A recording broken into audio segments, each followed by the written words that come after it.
Piloting an airship ain't easy work, but whether it's plotting a windward course or conducting some routine maintenance, you can always count on experience and intuition. Ha! Just a little further! Finally, the Grand Cipher broke through the nebulous shadows and turbulent winds of the Grim Basin, and to greet us on the other end was our reward, the brilliant clear blue. It was a panoramic azure, dappled by silver-white clouds and gleaming from the light of a new day. Always an exhilarating sight to behold. Judging by the cries of celebration starting to spread across the deck, I took it my crewmates would agree. Damn, who'd have ever thought a young dreamer from Port Breeze would make it all the way out to these skies? The Grand Cipher and I, we'd gone through thick and thin together. It's a long story, but it all started on that fateful day I met the captain. I haven't looked back since. Right then, landing maintenance. Fuel stores, full. Engine, all clear. We were ready to disembark into the unknown. What awaited us in the Zeka Grande Skydom? As uneasy as I was, I couldn't help but feel a teensy bit giddy with excitement.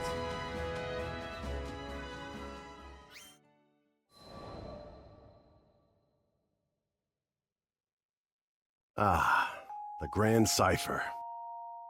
Ever since I found her abandoned behind a cliff, it was love at first sight. I was just a kid, but I had lofty dreams of repairing that ramshackle airship and taking her to the skies. Back then, I didn't know the difference between a porthole and port side, but I was determined. I dove into books bigger than my head, and I learned basic airship repair, helmsmanship, the whole kit and caboodle. After a ton of elbow grease, the day had come. The Grand Cipher was finally ready for a test flight. I still remember how my hands trembled as I grabbed the rudder. And wouldn't you know it, she actually lifted off the ground for me. Nothing quite like watching your first love take to the skies, is there? But before I could take it all in, my dreams came crashing down. I mean, literally. The Grand Cipher sunk like a damn meteor. 100 different things could have caused it, but that didn't matter. Years of work went kaput in the blink of an eye. Betrayed by the very skies I longed for, I was crushed. Looking back now, it sounds stupid, I know, but it really felt like I had nothing to live for.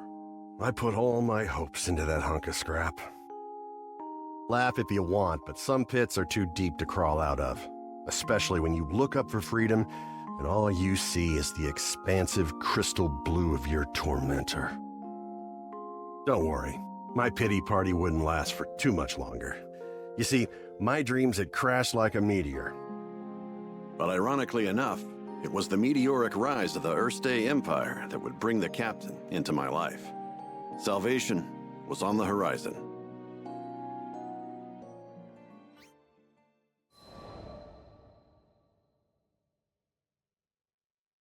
Just as I'd given up on flying, the Erste Empire had arrived in Port Breeze, and they were hell-bent on exploiting our local protector, the primal beast of wind, Tiamat.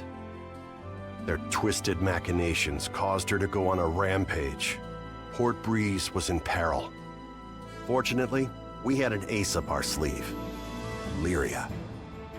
Thing is, Lyria needed to get close to Tiamat, which meant we had to go up, and to go up, we needed to fly. I thought I'd already closed that chapter of my life when the skies betrayed me, but lives were on the line. Quick, get on the Grand Cipher! I don't know what got into me. She fell once before. Hell, I knew she might fall again. Nothing like a healthy fear of death to keep you grounded, eh? But the people of Port Breeze and my new crewmates had entrusted their fates to my piloting skills. My own fear was insignificant. All I needed to do was trust myself too. It's a damn shame it took me this long. But I'm back now, and ready to face the skies if you'll have me. As the Grand Cipher's engine purred to life, I knew I would no longer be encumbered by fear, I gripped the mast with pride as I set our course directly above, to the rampaging Tiamat. Lyria quelled the primal beast, and catastrophe had been averted. Not to mention, I could finally dream again. Ever since that day, I've been the helmsman for the Grand Cipher and its crew. It's been one hell of a ride. I've since formed a pact with good old Tiamat and made amends with the shipwright Primal who built the Grand Cipher, Noah. So, Zega Grande Skydom might be uncharted territory, but my role remains the same. See our crew arrive safely, no matter the destination. And that includes Estalucia. Some folks might call reaching the end of the skies an impossible dream, but I ain't too worried. With the Grand Cipher as our wings, anything's possible.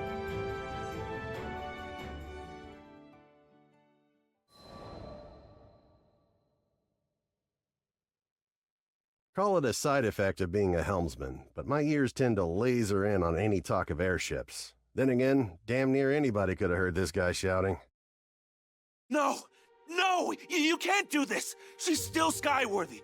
She can still fly! The distraught man was making a scene outside. 3 seemingly unfazed onlookers surrounded him.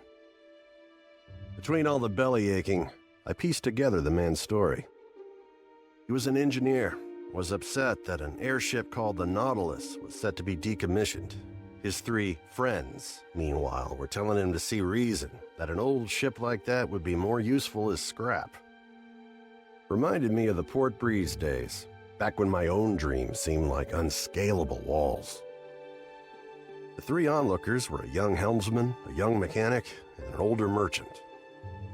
They presented a unified front against the engineer, countering each of his arguments threefold whenever he opened his mouth to protest.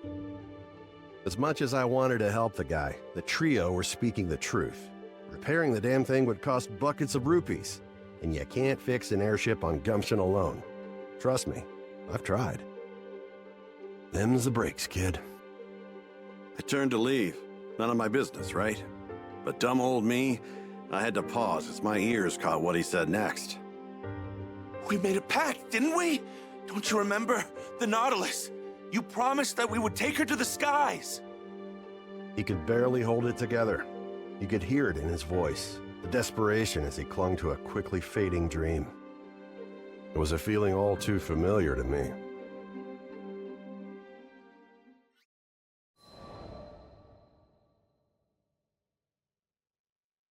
I mean, sure, the Nautilus may be old, but she's got plenty of potential. She could easily outpace any other cargo ship in the fleet, at least 3 times faster. Found the poor bastard blathering his woes at a tavern in Folca. The seat next to his happened to be conveniently open, so I took it. Without so much as asking my name, he launched into story after story. It was clear he still needed to vent. Apparently, he just recently started his career as an engineer, planned on restoring the Nautilus. It would revitalize the local economy, help Folca this, assist Timpil that. He went on and on, but I knew he wasn't going to feel better until he confronted the actual issue at hand. Don't get me wrong, I think it's great you want to help your home like this, but that's not the real reason you're upset, is it? That obvious, huh? I made a promise to my friends. One day we'd fly our beloved Nautilus across the skies together. But the ship in question was long past its heyday and had deteriorated beyond the point of conventional repair. Time is a cruel but patient mistress, and among the original Nautilites, only Kent had yet to accept reality. After he finished his explanation, silence fell between us. Well, until another man frantically stumbled into the tavern. I'd seen him somewhere before. Oh yeah, one of the naysayers from earlier, the merchant. Somebody help! Anybody! Monsters are ransacking my precious cargo! I was torn. Do my civil duty as a skyfarer and save the cargo, or help this ass determined to crush the dreams of my newfound friend? So, I asked Kent. What? Of course you should help him! Not a moment's hesitation from the kid. I liked that. This would have been the perfect moment to ensure the continued survival of the Nautilus, at least in the short term. But despite that, Kent didn't think twice about helping his fellow man. Hell yeah, Kent. I'll see what I can do. Well, another day, another dime.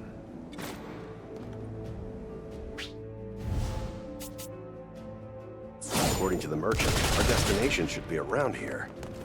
I just hope there's anything left to save. Let's get moving.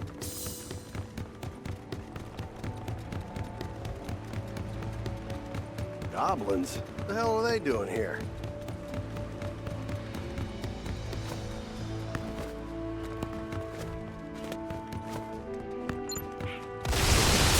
I'll say we didn't warn you.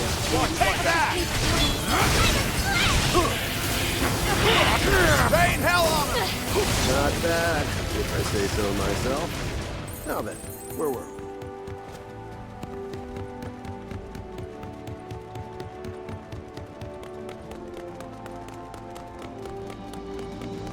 That must be the cargo we're looking for.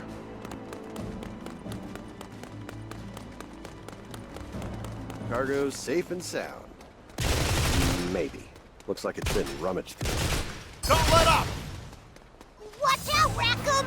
We've got goblins and wyverns on our trail! They'll pay more than that to dupe us.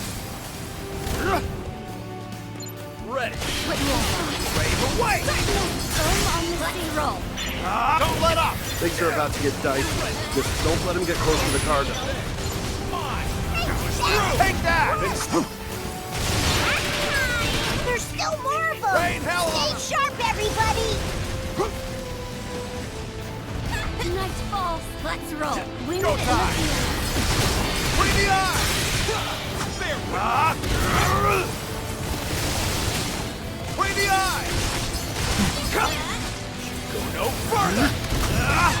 That all? Doctor's in. This is power! Now we're cooking! Take that! Don't let up! So the big shot finally decided to show up, huh? Well, you're going down like a rat. You monsters screwed up big time today, because you chose to mess with the best crew to ever cross these skies. Glad that's over with.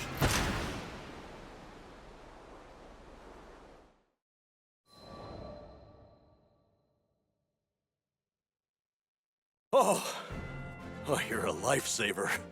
How could I ever thank you? You want to thank someone? Thank him. I gestured toward Kent. The man's face filled with shame as the irony dawned on him. So it was you, huh? Hey, listen. I'm sorry about earlier. I could have heard you out.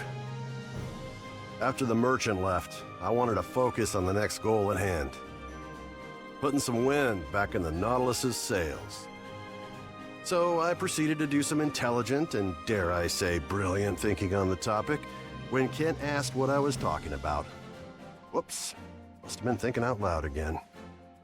You just wait and see.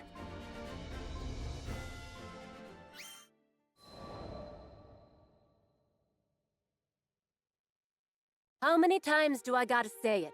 Getting parts to fix the Nautilus out here in the boonies is next to impossible. I've never been good with women. My words never come out quite the way I mean for them to. I thought maybe Miss Mechanic would be on board, but... I probably shouldn't be doing this behind Kent's back anyway. I'm telling you, I've tried everything. Sure, I'd love to see her fly again, but it's time to... get real. Right? Hey, come on. That was against the rules. How was I supposed to keep a stern attitude against that blubbering mess? When I finally got a word in edgewise, I let her know I already had the parts she needed. Picked him up here and there, across Fanta Grande and Nala Grande. Here, this what you need? I'll cut you a deal. Wait, how? Where in the skies did you find these? Caught up in her excitement, she leapt at me. Whoa, not so close, Missy. Of course, she paid me no regard. It was the parts she had her eyes on. Some modifications here and there, I could... Yeah. I can't believe it. The dream is alive. Yep, the dream was alive. She didn't have to say it. The look on her face was enough. All that hubbub from earlier was nowhere to be found. After forking over the payment, she happily took the spare parts off my hands. She also made sure to plant a big fat kiss on my cheek before scurrying off. Sheesh, at least warn a guy beforehand, right? Women, I swear. In any case, the winds were starting to blow back in their favor.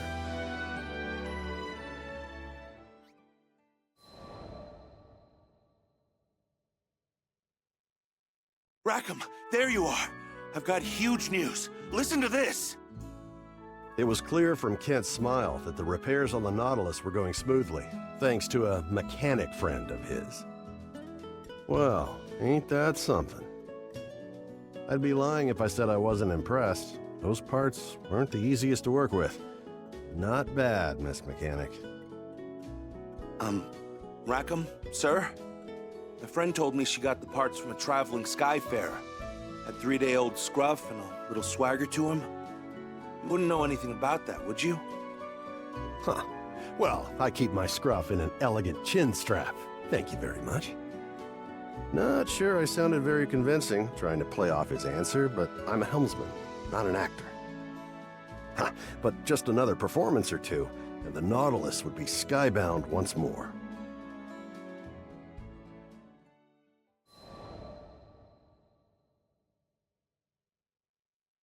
The Nautilus is skyworthy?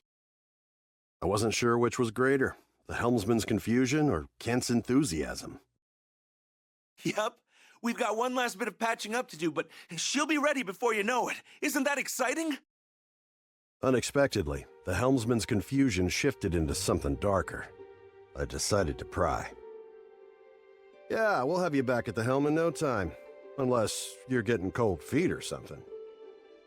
Yep, hit the nail on the head. The look in his eyes was unmistakable. He feared the skies.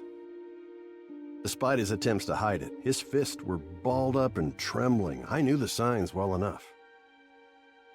It wasn't my place to snoop further. From his perspective, I was just a busybody trying to dredge up a dream he'd long laid to rest. What could I do anyway? This was something he had to deal with himself. But hey, if I got through it, anyone could. So I did what I could. I put my hand on his shoulder and gave him a sympathetic nod.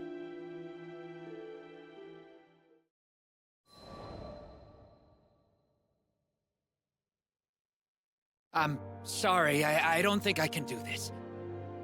It was a bombshell no one wanted to hear, especially as the Nautilus's repairs were finally wrapping up. What are you talking about? This was our dream, wasn't it? What did you... I'm afraid, okay? A heavy silence permeated the room. It was uncanny how much of my former self I saw in him. Actually, uncanny's not the word. It was downright painful. See, to pilot an airship, you gotta make peace with the fear of flying, a close cousin of the fear of death. You, afraid? Aren't you a trained helmsman?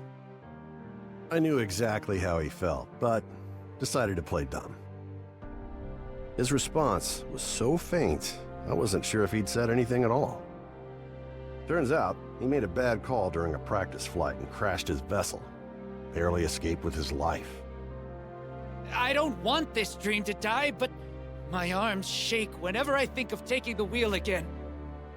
Poor kid, he hadn't figured it out yet, but I knew how to teach him. Real shame the Nautilus won't have a helmsman. Maybe I should take over, till you're feeling up to it. No. The Nautilus is our ship. He took the bait. Fair enough. Then come with me for a ride on the Grand Cipher. If you've got the grit for it, I mean. It was a risky gamble, but I had a feeling Lady Luck was on my side that day.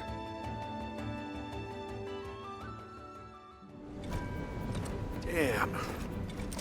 Can't we take some R&R instead? Incredible. It even has an autopilot mode? She's got it all, kid. Why did Rackam bring us aboard? I'm not quite sure myself, actually, but it is kind of fun. Rackham! We've got company! No, I'm too young to die! Everybody take cover. I'll handle it. There's more of them! Just stay calm. I won't let you get in harm's way. Promise.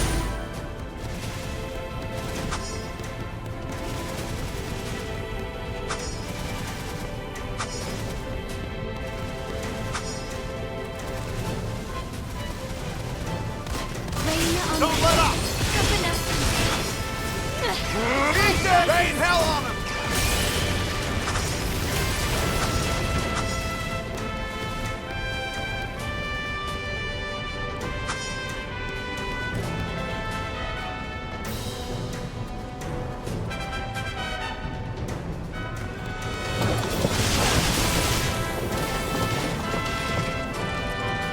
Great. Now we gotta deal with these pests too. Always expect the unexpected.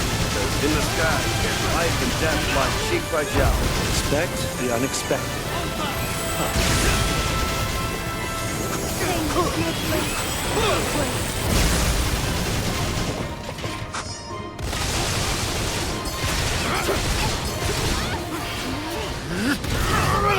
Take that! Wind in the field. Take that! Been saving this one. Now we're cooking. Showtime! Take this! You believe it took down those wyverns? Skyfarers are a whole different breed, huh?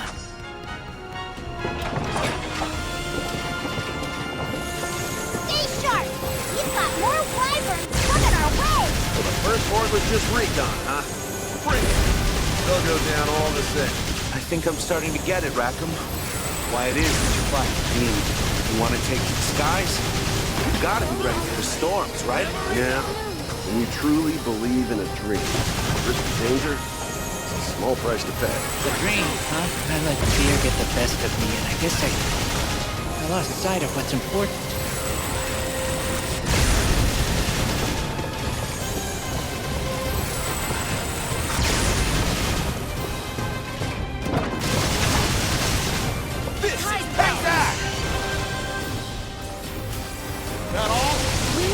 Heads up, people! Bring it! Come on!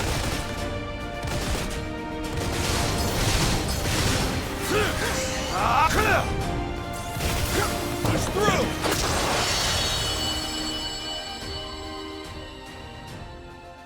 All right, that's the last of them. Now then, take a good look around you. Tell me that ain't a sky worth putting your life on the line for. Yeah. It's really something, huh? I never knew it could be this beautiful. Ha!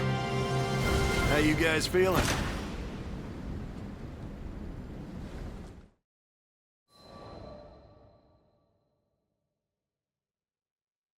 Incredible! The skies are so vast! Wow. So that's what the town looks like from up high. What a relief. I was worried the monster attack had only made things worse for the would-be crew. But the gamble paid off. The helmsman's eyes lit up with newfound determination. The Nautilus will fly, and you can bet I'll be at the helm. The skies have a way of making us understand. I'm just glad this kid decided to listen.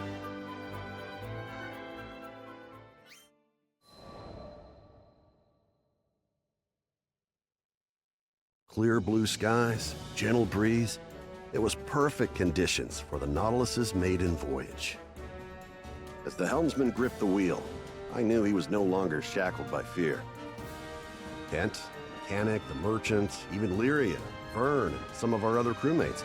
Actually, damn near the whole town showed up to witness the rebirth of an old friend. As the propellers began to churn, a metallic sputter sounded from somewhere below deck. It was a symphony of gears I'd heard time and time again. That mechanic, she'd done it. After a brief checkup, they started the countdown. The tension was palpable.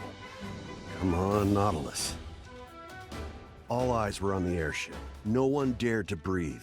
A wind whipped up around the Nautilus, and there it was. Liftoff. And once again, she sailed into those skies so blue.